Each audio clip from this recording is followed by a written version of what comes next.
name is Dana, and today I'll be talking about fentanyl addiction in Black American communities. So, I'll be discussing what is in this outline, such as what fentanyl is and demographics of fentanyl overdose, and also its disparities in terms of treatments and overdose.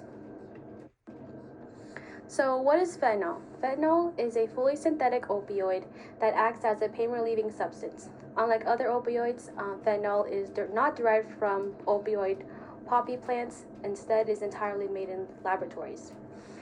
Additionally, illegal manufacturers of fentanyl have arisen in the United States in the 1970s. And so, fentanyl accounts for half of the overdose deaths in the world, as the risk of addiction to fentanyl is very high because of its potency, and even small amounts can cause overdose. So it's important to discuss fentanyl addiction because chronic use can cause detrimental effects to our bodies in terms of developing physical dependence. Fentanyl can also be fatal even in small doses, such as 2 milligrams, and may contain nearly 500,000 other drugs. Additionally, fentanyl can be mixed with other illegal drugs such as heroin and methamphetamine, as it can be extremely difficult to tell if obtained illegally. It is highly addictive, in which the DEA has classified fentanyl as a Schedule II drug due to its very high risk of abuse. So how does fentanyl act in the brain? Fentanyl is highly lipid soluble compared to other drugs like morphine, meaning it could easily cross our blood-brain barrier. Effects are observed more quickly as it can impact many different vital organs and systems, such as many other parts of our brain, especially those involved in breathing, such as the medulla. Before it gets distributed to muscles and fatty tissues in our body, it binds the opioid receptors in our brain that produce the initial high. These receptors are called mu-opioid receptors. Fentanyl's narcotic effects typically last up to about 4 hours, following elimination from our bodies in about 72 hours. And so fentanyl can cause many adverse effects to major organs in our bodies, with our brain being the most affected. And so even when prescribed, many negative effects can still occur. A person may experience adverse effects like severe respiratory depression, which is likely due to its inhibiting actions on the medulla. When an individual overdoses on fentanyl, their breathing is slowed down, which can be extremely life-threatening. Additionally, a person may also experience negative health effects such as confusion, drowsiness, nausea, impaired visual processing, muscle weakness, and more. So what group does fentanyl addiction mainly affect?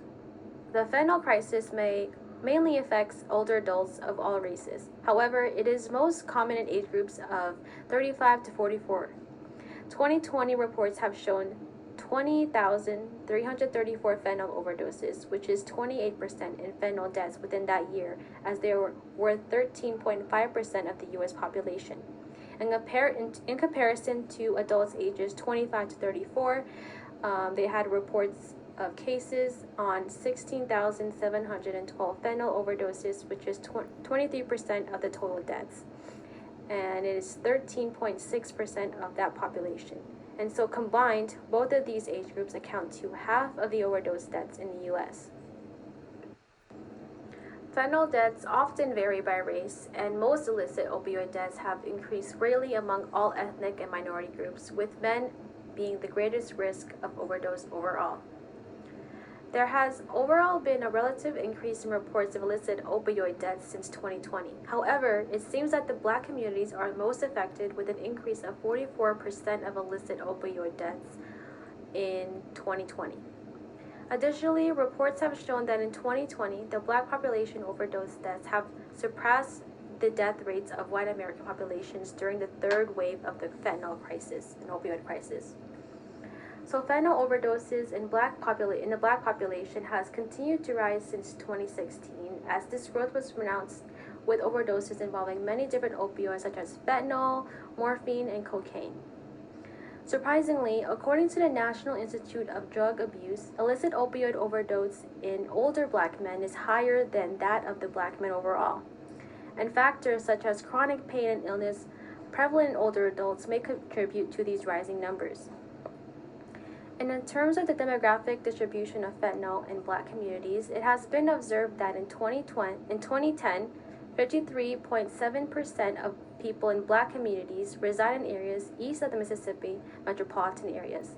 And in these areas, there have been reports of high geographic growth in overdoses, which may suggest that they have greater access and exposure to illicit opioids like fentanyl. So following the last slide, there are racial disparities present in treatment of fentanyl and opioid use in adults.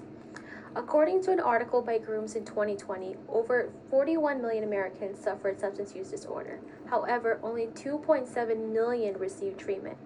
And according to SHAMSA, of those individuals who needed treatment for substance use disorders, only whites received treatment 23.5% of the time, while blacks and Hispanics received treatment 18.6 of the 17.6% of the time. Disparities in the treatment of fentanyl addiction is prevalent in low-income communities in which financial inequalities in receiving the right access to health care may be difficult. Factors such as inadequate access to health care insurance significantly contributes to why populations like Black Americans don't get the treatment they need and their addiction persists. And so there are factors that contribute and influence fentanyl addiction. Low-income and educated adults are most at risk for developing fentanyl addiction. Problems such as paying the bills and limited access to basic living necessities in low-income households, fentanyl and other illicit substances may be used as a way to cope with all those stressors, as it temporarily provides a sense of escape. Lack of knowledge of fentanyl and its effects due to low education can also play a major role in its influence later on in life. Job insecurity also plays a major role, and according to the National Survey on Drug Use and Health, about 17% of unemployed individuals had a substance use disorder in 2012. In comparison to full or part-time workers, only about 9% have reported to have substance use disorder. It is common that when people are at risk of losing their jobs, they develop stress and anxiety, which can lead to them engaging in substance use of different opioids such as fentanyl. So how does fentanyl addiction affect relationships? It is evident that people can become codependent on drugs, becoming too reliant on the drug's effects, which can lead to self-destructive behaviors. Drug addiction can cause tension and divide in families in ways where people may begin to isolate themselves, which is especially common in adults, especially with men, who tend to have fewer support compared to women. There are also people who are enablers of addicts, where they would unknowingly protect them from receiving the consequences of their behaviors and simply allow them to continue taking more and more drugs. So there is an emergency treatment of fentanyl and overall opioid overdoses, which is naloxone, and it is Narcan. It is a common treatment of opioid overdose as it is an opioid receptor antagonist, which means it rapidly reverses overdoses. However, it is less effective for fentanyl overdoses because fentanyl enters the brain faster due to it being highly lipophilic. Instead, people who do overdose on fentanyl would need a second strength or high strength dose of naloxone, which is cloxidil. So when it comes to ways to prevent fentanyl and overall drug addiction, it's important to consider the types of people you surround yourself with, so you won't feel peer pressured to take certain types of drugs and substances without fully understanding its effects.